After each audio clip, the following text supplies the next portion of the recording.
থেকে এগিয়ে আসে। ওরা কিন্তু ওই সরকারি চাকরির মতো বেতন নেবে না, তারা সুবিধা নেবে না, কিন্তু তারা এখন মাঠে আছে। ট্রাফিক ব্যবস্থা কি ঠিক হয়ে গেছে না? কেমনে এখন কেন ক্লিয়ার?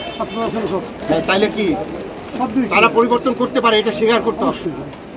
আমরা পারি না, তারা পরিবর্তন করতে পারে। এখন আমরা তাদেরকে যেটা বলতে চাই, এই যে আমি ওদেরকে আজকে কেন নিয়ে আসছি, আজকে যেমন চালের ওখানে দেখালাম, এখানে আপনার এখানে দেখাইলাম, সমস্যাটা কোথায়? এই জায়গাগুলোতে নষ্ট হবে। আর একটা বিষয় আছে, সতর্ক থাকতে হবে।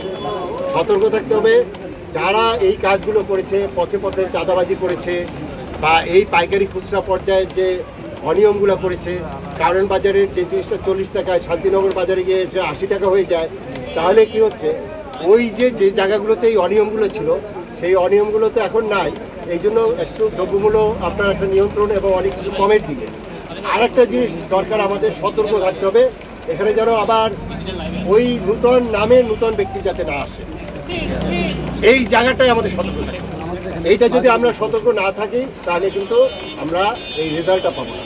তাহলে এই যে আবু সাইদ তার জীবনটা উৎসর্গ করলো, সেই রেজাল্টটা আসবে না। তা আমাদের ওই জায়গাটাই কাজ করতে হবে। এবং এই জায়গায় আমি আমাদের যে ছাত্র ভাইরা, তারা তো আমাদের সন্তানের মতো। আমি তো ঢাকা বিশ্ববিদ্যালয় থেকে সেই 90-এর সময় বেরোচ্ছি, এখন থেকে কত বছর আগে? 34 বছর আগে, তাই না? সেই 34 বছরের আগে ওই মুখগুলো আমরা দেখতেছি। তারা এখন যেভাবে আপনার একটা পরিবর্তন আছে, সারা পৃথিবীর ইতিহাসে এরকম নাই, সারা পৃথিবীতে এরকম এক্সাম্পল দেখাতে হবে। কিন্তু তাদের এই অর্জনটাকে আপনারা আবার সেই জায়গায় না নিয়ে যাবেন দয়া করে।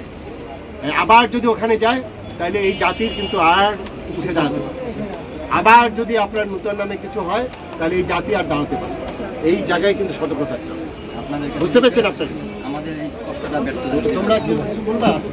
তোমরা কে বলবা? তুমি বলবা? বলো তুমি। এই যে চালের বাজার দেখলা, আর এখানে আলু এবং পেঁয়াজের বাজারটা আমরা কিভাবে দেখালাম, এই জিনিসটা দেখে তোমাদের কি এক্সপিরিয়েন্সটা কি? আমরা বাইরে নিয়ে পরে পরে বলবে, এখানে এইখানে বাইরে পরে করবো। দেখবো ওর কথা এই মুহূর্তে একটু শুনি। আমরা এরপরে সবজির বাজারে তোমার কোনো বক্তব্য আছে? আমরা তো সাধারণ ছাত্র, আমাদের বাজার এসব সম্পর্কে কোনো ধারণা নাই, কখনো ছিল না। কিন্তু এখন আমাদের সামাজিক অবস্থা এমন জায়গায় এসে দাঁড়িয়েছে যে আমাদের এখন এখানে এসে কথা বলতে হচ্ছে, সনজরে দেখতে হচ্ছে, দায়িত্ব নিতে হচ্ছে স্যারদের পাশাপাশি। তো আমরা স্যারদের প্রতি অনেক কৃতজ্ঞ যে আমাদের এই সুযোগটা করে দেওয়া হয়েছে, যাতে আমরা এখানে সরজমিনে দেখতে পারি।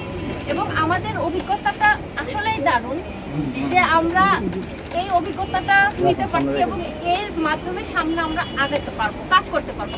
আমাদের যারা আছে, আমাদের টিমে কাজ করছে, তাদেরকে আমরা পরামর্শ দিতে পারবো যে চলো আমরা এভাবে কাজ করি, যেরকম এরকম। আমরা এখন থেকে চেষ্টা করব প্রত্যেকটা লিফলেট একটা করে দোকানে থাকবে, বাধ্যতামূলক, এবং এই সতর্কতা সবাই মানে অবলম্বন করবে, মেনে নিবে এবং তাদের একদম জানা থাকবে। এবং এখান থেকে আমরা যা যা শিখলাম, যে আপনারা যাদের কাছে বিক্রি করছেন, খুচরা বিক্রেতা, তাদের সবার ডিটেলস, ফোন নাম্বার সহ, যাতে আমরা তাদের সাথে কথা বলতে পারি, সেই সুযোগটা আপনারা আমাদের করে দিবেন, আপনারা রাখবেন, আপনারা সচেতন থাকবেন।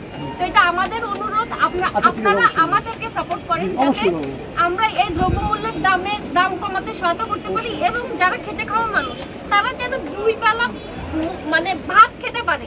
ওরা মাছ মাংস চায় না, ওরা একটা সাধারণ খাবার চাই, সেটা যেন পেট ভরে খেতে পারে। এই জন্য আমাদের সবারই সচেতন থাকতে হবে, সবারই কাজ করতে হবে, সবার জায়গা থেকে।